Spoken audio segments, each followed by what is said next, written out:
Hey, how you doing? I saw this little movie yesterday about a guy who dresses like a bat. You probably never heard of it. Actually, it's probably the biggest movie this summer, which is the reason why I'm coming out to do a review of it. I usually don't like to do this because, you need some time to distance yourself, to actually, think about it and formulate what you want to say.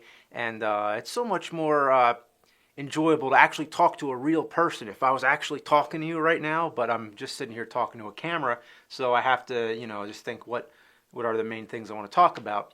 But anyway, let's move on.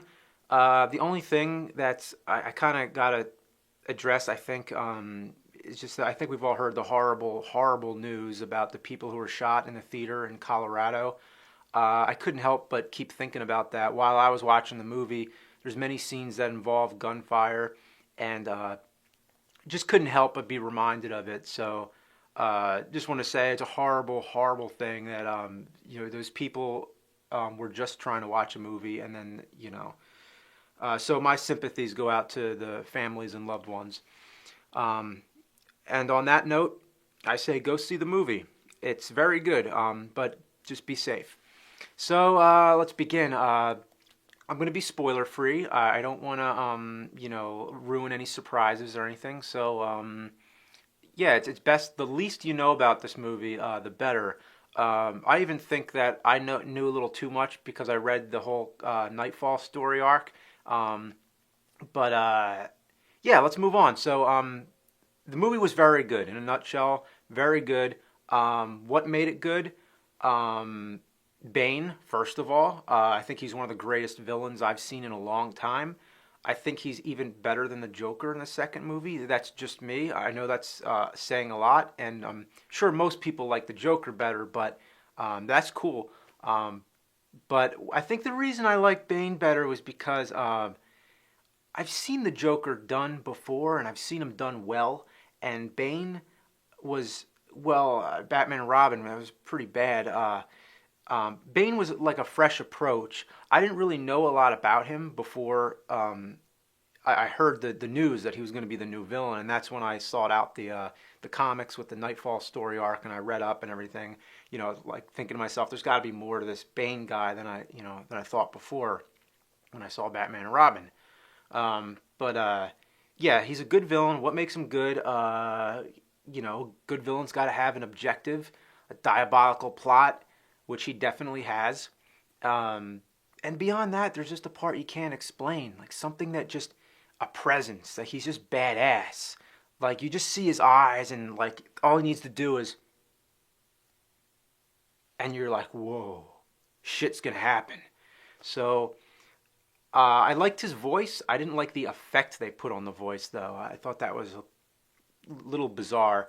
Catwoman was pretty good. At first, I thought, Anne Hathaway, really? She's in everything nowadays, and wasn't really feeling it until I saw the movie. She did a really good job, and I think she's a great Catwoman. Maybe even the best, one of the best for sure. The music was excellent. A big part of what makes the movie so captivating is the music. Like without it, it wouldn't be as exciting as it is. Although there are some scenes that do not have music, which is done very well. If you remember, in Dark Knight when Batman is confronting the Joker out on the street, and there's just no music, and it's very effective. There is a scene similar like that in here. I don't think it's a spoiler to say Batman is going to fight Bane, but there's a scene where it happens, and there is no music, and it is very, very effective. Um, the plot. I like the plot better in this movie than the last two. I think because um, the stakes were higher. That made it more interesting. Batman's in serious trouble. Gotham City is going to absolute hell, and it's very dark and depressing. But that's what this chapter is supposed to be. Every superhero has that chapter where they lose their power, or they're momentarily defeated, like Superman 2 and Spider-Man 2, and even Rocky 3, with Mr. T. A new opponent comes along who's hungrier and meaner than the rest, and puts the hero out, and it's all about the fall and rise. Um, Comic relief. There was some funny parts despite all the darkness. The scene that sticks out to me that I thought was funny, which isn't a spoiler really because it's in the trailer. I think everybody knows a football field gets destroyed, and the football player is running from the destruction, and you could take it two ways. One, he's running to get away, and then the other way is he's playing football still. He doesn't know what's happening, and then he turns around like what? And I mean, hard to believe if the ground is shaking and everything that he wouldn't notice. But I just thought that was a funny little moment. Um, Although a big moment in the film, though, of course. I think the greatest thing I can say about the movie is that it didn't feel like 2 hours and 45 minutes. I mean, that's a long time. There's very few movies that deserve to be that long. I think it was very slow in the beginning, though, but as it picked up, I didn't really notice the span of time. So that's a job well done, I have to say. Is there anything I didn't like? Well, most of the things that I have to say that are negative are more like details, and if I talk about them, I have to actually explain, certain plot points, and I don't want to give anything away. But I can vaguely say that there were some suspension of disbelief moments that you could take it for what it is, but for a series that's trying to be realistic, it's not as excusable. There's certain liberties also that Nolan takes with the established Batman lore, things that differ, and mostly with one particular character who I will not reveal, and I imagine nobody's going to have a problem with it, but I wonder because in the first Tim Burton movie, a lot of people had a problem that the Joker was the killer of Batman's parents. And I loved that. I thought that was great because then, Batman is going after the Joker, but is it revenge? Is it justice? I thought that worked out awesome. And, the thing is, this isn't the comics. This is a movie, and it should be different. They should change things.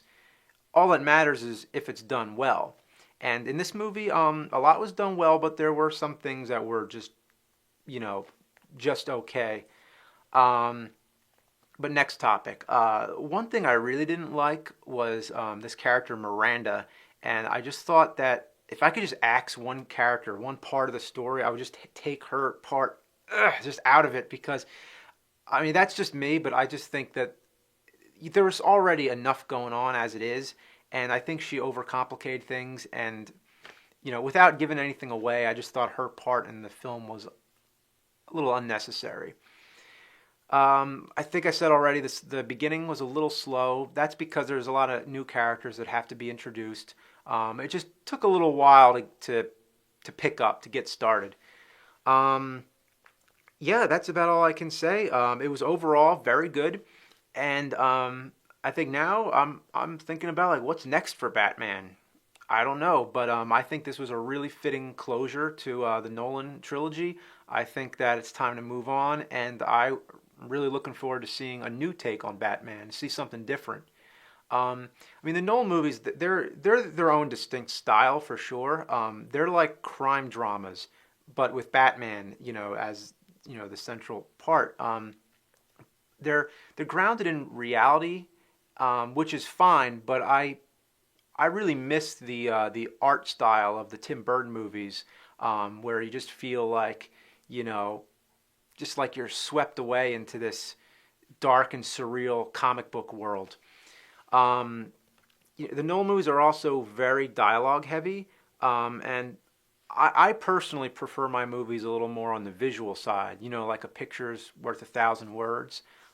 Just seeing something through juxtaposition and montage of images, and then that generates a response in your mind, rather than hearing a character explaining everything to you through words. But to be honest, I don't think there's ever been a perfect Batman movie yet. There's been many great ones, but I think for the next one, I know a lot of people are talking about Justice League as a possibility. I don't know if they're going to reboot Batman first on its own or what they're going to do, but I think for the next movie, they should take all the best elements of all the Batman films and just put them together into something brand new. I'm ready for something different, so bring it on.